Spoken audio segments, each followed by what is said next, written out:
Welcome, welcome. Excited to join everyone here to talk about an interesting topic. To be honest, when I proposed this in the back of my mind, I was thinking exactly who's going to come to talk about bureaucracy and red tape. So, welcome to the brave souls who are joining us today to talk about the power of friction. So, let's dive into this, provided my little mousey decides to behave itself. And let's start here with just a question to the audience, like, what makes it hard for you to do your job? So type an idea or more ideas into the meeting chat just to see the kinds of things that, make it hard for you to do what it is that you want to accomplish in the world of work. Um, and this is where we find out who has chat, who has idea. Changing priorities, Scott says. Yep, that's a pretty common one. What else makes it hard to do your job? Getting buy-in from the product owner, helping people see the value and the vision of a new way forward, of ways of working. So some of that's how do you lead change and how do you get people involved in that? Um, Karen says, working in a windy Baltimore borough. No, I'm just teasing. Anybody else have something to share in terms of what is it that really makes it hard to do your job?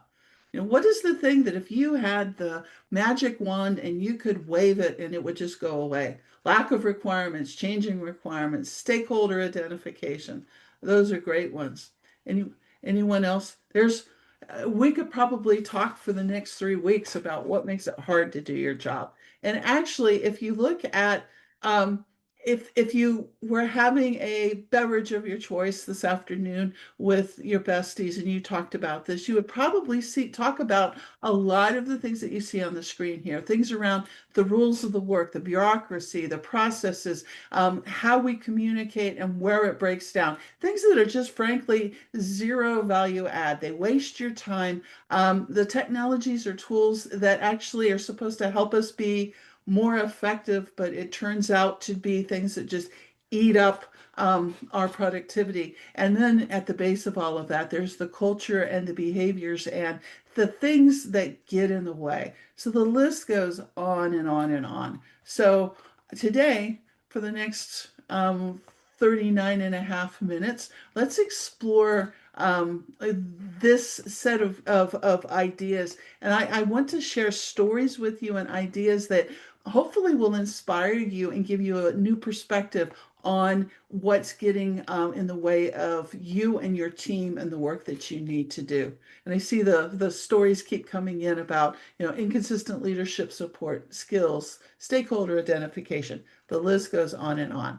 So just a little bit of context here.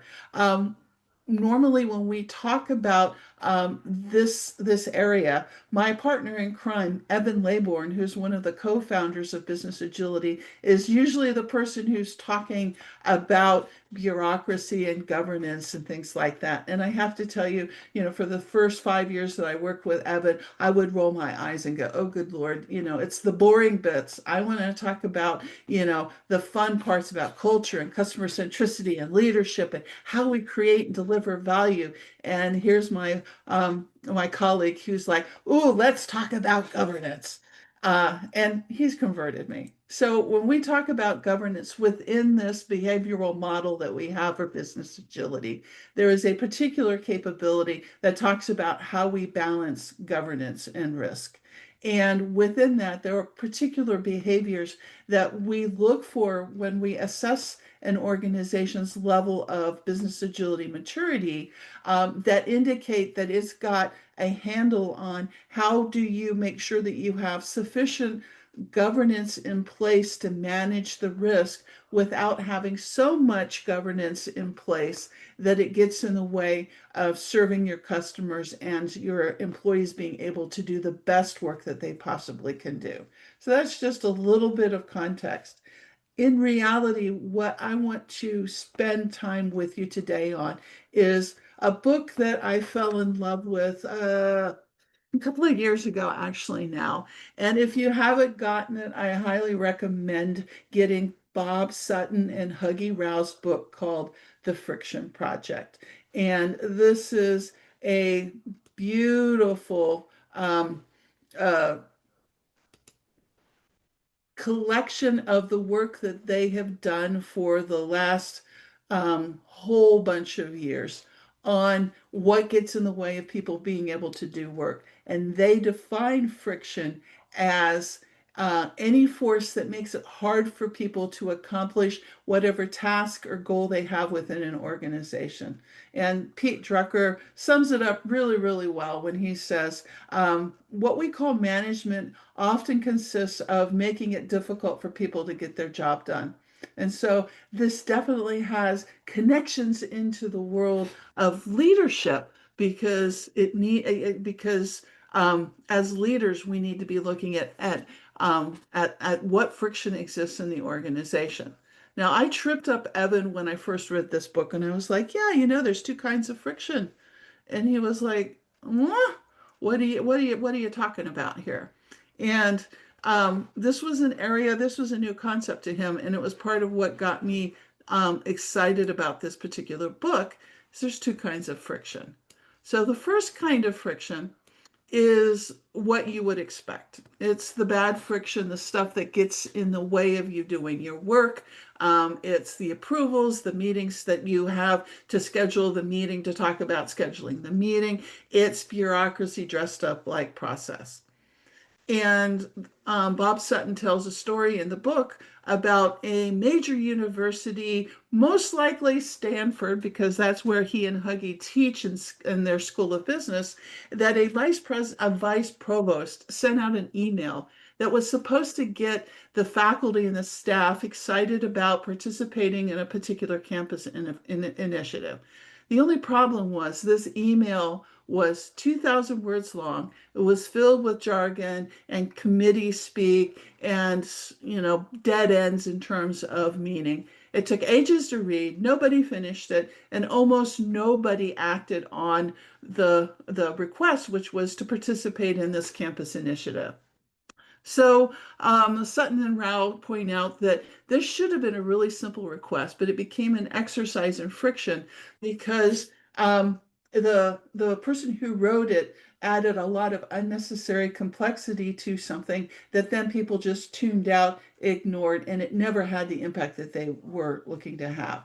Now, my guess is every person who's on this call has been a recipient of an email, probably even in this week, and it's only Wednesday that fits into this category. And this story captures the bad friction in its most ordinary form of leaders adding complexity when clarity is what is needed most. And as leaders, we need to be thinking about how can we be a better trustee of others' time. So this is one version of friction. It's the bad friction. And one of the things to know about this bad friction is it's not a one-time 2,000 word email. It adds up over time. And it layers on and it layers on and it layers on. And it doesn't break you all at once, but it buries you over time. There's a story that's told about the state of Michigan, and there was a state agency that designed a benefits application form to make sure that no piece of information fell through the cracks. So if you were applying for a couple of different kinds of benefits from the state, there was this form that you needed to fill out. And they meant well with this form. But over the years, every new leader added some extra questions, and somebody else wanted something to verify, and a cross check, and something else for compliance. And by the time that form was like fully conceived of and stable, it was 42 pages long with over 1,000 questions, including a question that said, not only please list all of your children, their date of birth, and their age, but that form asks for people to list the date of conception for each child that they had. Now, I don't know about you, but that's too much information, and it's not really something that you can exactly pinpoint. So, and how that relates to a need for somebody applying for benefits is a really good question. It took so much time and so much effort for people to fill out this form that a fair number of people just gave up. and they didn't get the help that they needed from the state. So the turning point came when a design team was asked to help improve the form. And the first thing that they asked was for each of the executives in this part of the state organization to fill out the form themselves. And halfway through in this meeting, all of these executives stopped and started laughing. And it wasn't because it was funny, but it was how absurd it was. And that's when they realized it wasn't one bad decision, it was decades of good intentions that pile up into paralysis that created this bad friction for the organization as well as for the people that they wanted to serve.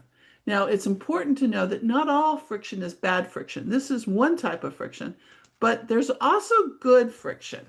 And good friction is the smart kind of friction that forces you to slow down a little bit, check on something, and it gives you the guardrails that protect um, objectives, protect the customer, but don't create the barriers and the impediments and the blocks. There's this Blue Cross Blue Shield in Massachusetts has a great story that fits into the category of good fiction or good friction. In and the issue had to do with doctors prescribing opioids too easily. Between the year 2012 and 2013, deaths from opioids in the state of Massachusetts had increased 45%, and the death rate from opioid abuse and overdose in Massachusetts was 2.5 times the national average. Big problem. So instead of banning the prescriptions or adding a ton of red tape, they introduced a smart friction fix. They made it slightly more difficult to prescribe opioids. Doctors had to be able to to discuss alternatives with their patients and have the patients sign an agreement about their treatment plan. The doctors also had to write a written rationale for prescribing opioids that would be reviewed by a clinical expert in opioid addiction. So by 2015, opioid prescriptions for BCBS members had dropped 15%. That's 21 million fewer opioid doses dispensed in the first 3 years, excuse me, of these changes. So that extra effort was just enough friction that it saved lives. But it wasn't bureaucracy for the sake of control. It was friction by design to increase awareness, increase accountability, and increase safety. It slowed the doctors down in the right place for just the right reason. So we've got good friction and we've got bad friction. And here's the thing. Friction isn't going anywhere. The goal isn't to get rid of it. The goal is to get good at managing it because every organization, every team, every leader is going to participate in both kinds of friction, the good kind that creates value and the bad kind that drains energy in your organization. The best leaders don't just complain about the friction, they design it and they know when to clear the path and when to add a smart speed bump. And Sutton and Rao in the book call these folks, these leaders, friction fixers. And I would submit to you that as agilists and lean thinkers, we all are friction fixers. And so Bob and Huggy build a model to show how to do this step by step from small daily fixes to deep system changes that can help workflow again. So let's take a look at their model here. And there's five like levels, if you will, to friction fixing. And the overarching goal here, and probably if there's one thing that you leave this talk from today, is the idea of where can you help make the right things easier for your organizations and where can you help make the wrong things harder? So how can you play to the good friction versus the bad friction dichotomy?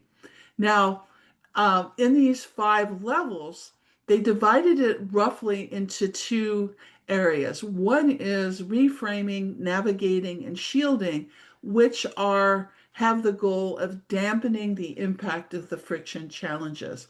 And then the higher two levels are how do we prevent and cure friction in the organization.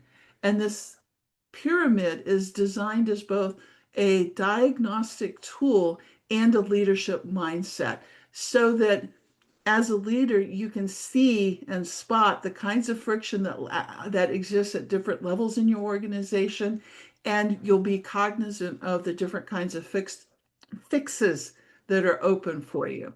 Now, so let's take a quick little tour through this. The first level, the most basic level, acknowledges that there are some things that you quite frankly can't change, but you as a leader can reframe how people see this piece of friction. And so reframing means you help people see the problem in a different way. So it's not that you're removing the friction, but you're shifting the story rather than changing the system. And as an example, at a hospital, nurses were complaining about the extra work of double checking meds with a colleague. And the nurses felt like this was not very useful work. It felt like red tape. And then a leader reframed it for them. This isn't bureaucracy, this is a safety net. And once the nurses could see this as a protection for the patients, not an action that was policing them as nurses, the irritation disappeared, compliance went up overnight, and nothing had changed except for how people perceived that situation. And there are places where, as leaders, we can help people in our organization take a different perspective as to why are we doing a particular thing that for us might feel like bad friction, but if you take a bigger view from the customer's perspective, from other parts of the organization's perspective, it might be the right thing to do, and we just need to have a different way of looking at it. Now, the second level of friction fixing is helping people get through existing friction faster. You don't always have the authority and the ability to remove obstacles, but you can build a map. And this is one of my favorite stories from this book. So Bob talks about the DMV, which frankly could quite possibly be one of the least agile organizations on earth, the Department of Motor Vehicles. And Bob needed to go to the DMV in Redwood, California to change the registration on his late mother's Toyota Camry. And he was really dreading having to like go through the ordeal of the lines and the grumpy civil servants and just the whole experience. He was just not looking forward to it. So he decided he was going to go super early and be at the head of the line so that he could get at least minimize the amount of time he had to spend there. So he gets there at 7:30. The place opens at 8 o'clock. At 7:30 in the morning, a half an hour before it opens, there are already 50 people in line when he shows up. And he's like, okay, well, I guess I'm number 51 in line. And about 7:45, a DMV employee comes outside, sets up a table at the entrance, and starts walking down the line, asking each person what was the purpose of his or her visit. And the employee would say, okay, you whatever somebody had that they needed to accomplish, oftentimes he'd say, well, you can fix that, you can do that online. And he would give them the URL and the form and here's the process and send them home. So the line got shorter. And then other people actually did need to be there in person to do something at the DMV, and he gave them the right form and a pen so they could complete it while they were waiting in line. He let them know exactly which of the 7 windows to go to and what they needed to do so that the transaction would be quicker for the person visiting the DMV and for the clerk behind the desk. And Bob says that he completed a rather complicated transaction by 8:15 and that it was one of the best customer service experiences that he's ever had. Now think about that. I had to get a new renew my license. And ironically, I could have gone last year to the Redwood City branch or one to the south of me. I live kind of in between those.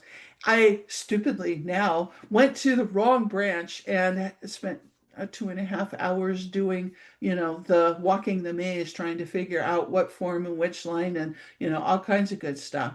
The point here is it wasn't possible for that DMV employee to fix the entire system. She didn't have that kind of power, but she could make it easier for people to get through it.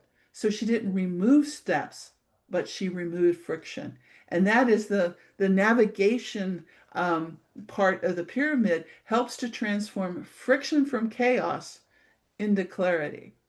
And I think there's tons of opportunity for us to look at how can we help people guide them through mazes when we work with them.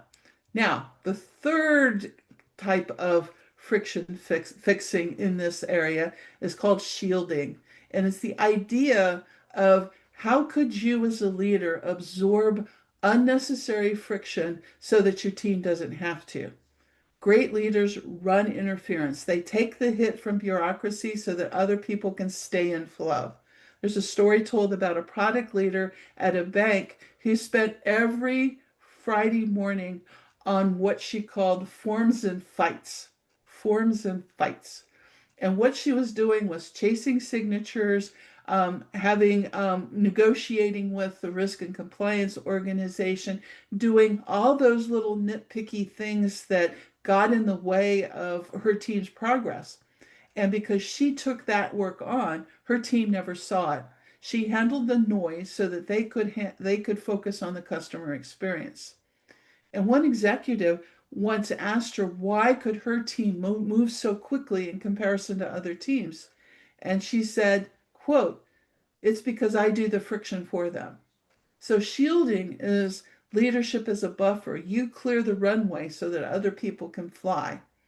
Now, I think that there's a fine line between being this buffer and being an enabler. And this is a very good segue into these are things to help people deal with friction challenges.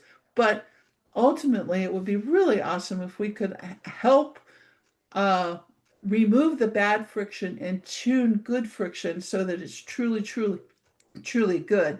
And that's where the upper two parts of the pyramid come in, the idea of preventing and curing friction challenges. So the first one is neighborhood design. So how do you help your team do redesign so that the work flows better? And sometimes friction isn't a one person thing, it's how a team works together. So think of this as fixing the plumbing in your corner of the organization, not the whole city, just your block. So neighborhood design is where teams redesign how they work together. You're still in your sphere of control, but you're not just coping with friction anymore, you're re-engineering flow. Maybe you change how decisions get made. Maybe you cut 3 meetings into 1 meeting.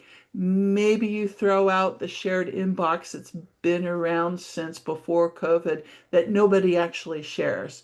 Maybe it's about creating a local system that others can copy and scale.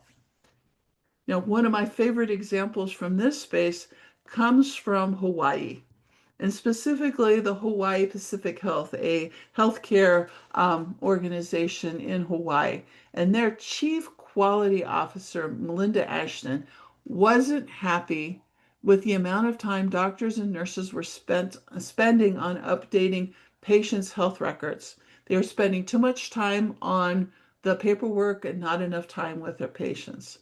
A 2019 survey or study that was published in the Journal of American Medical Association found that doctors spend 43% of their time updating medical records and only 13% of their time providing direct patient care. So Melinda thought, well, maybe there's some things that we can do in our little corner of the world to make this better.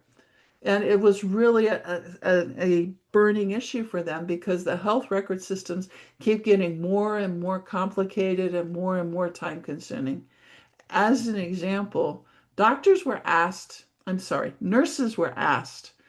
to document the number of times they changed a diaper on a newborn.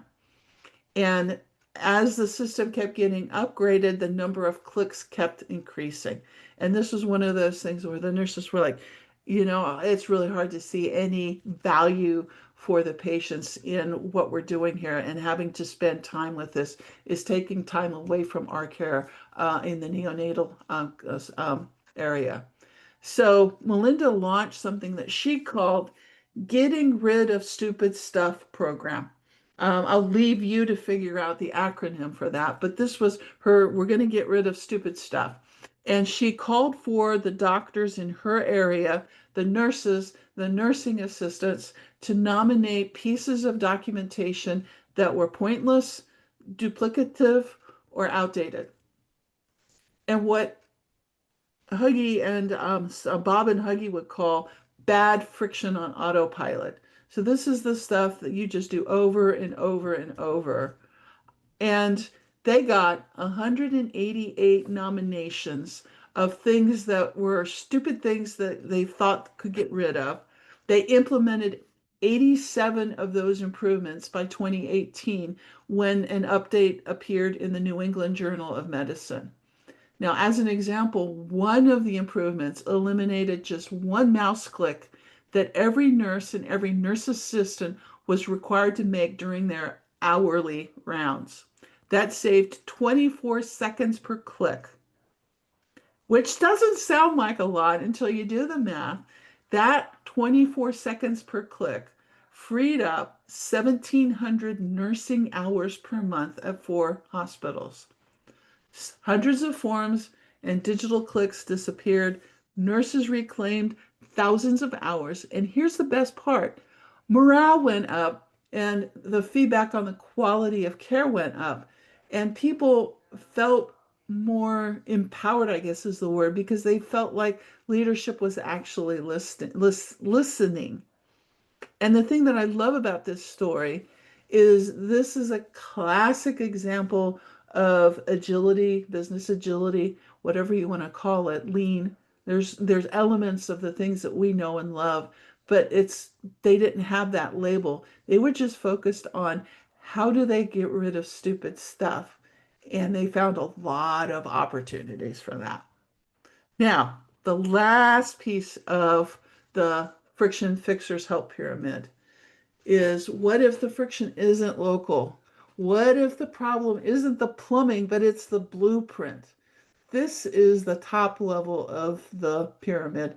And this is where leaders tackle root causes, the structures, the policies, and the incentives that keep bad friction alive. Now, it's also the slowest and the hardest kind of friction fixing, and it's sometimes hard to make the case to get the focus. But when you can make the case, it's also the most powerful way to help your organization set itself up to be able to have workflow more effectively with higher employee morale and greater customer outcomes. A few years ago, AstraZeneca set a goal to save 1 million hours of employee time. And they knew they couldn't do that by just tweaking a few workflows. They redesigned how meetings worked, how reviews and approvals worked, and how metrics were applied across the company. That system design, that shaping the system so that the right things happen by default. So if we zoom out and we look at these 5 levels of the pyramid: reframing, navigating, shielding, neighborhood design, and system design, it's not just a pyramid, but it's a path of influence. Now, anyone can start at the reframing level and help smooth the way for people with respect to friction. Anyone can help with navigating. Many people can help with shielding. And as teams, we can even work on neighborhood design. So part of the reason that I've got so much energy about this topic is oftentimes when we talk with folks about governance and bureaucracy, people focus only at that number five level, that tip that, boy, we need to take this organization apart and re-engineer it. And there's these big things that we need to work on. And absolutely, yes, that is true. And we can be empowered individuals and teams and departments and work on the other pieces that lead up to that. So, um, I want to talk just a little bit now, a little segue about moving from fixing friction to designing for freedom. And I have to apologize. Somehow or another, my mouth has not engaged with fixing friction well enough to be able to say that, five times really quickly.